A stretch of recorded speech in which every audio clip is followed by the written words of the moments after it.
Hello, in front of me I've got Xiaomi Redmi Note 8 Pro. In this video I'll show you how to enable or disable App Drawer.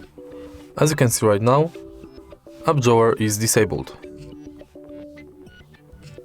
In order to enable it, tap and hold on free space on the screen, go to Settings and enter More. Now,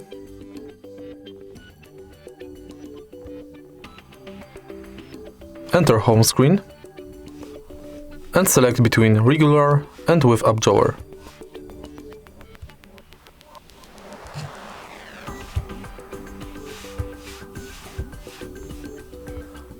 As you can see, App Drawer now is enabled. If you want to disable it, again go to Home Screen Settings,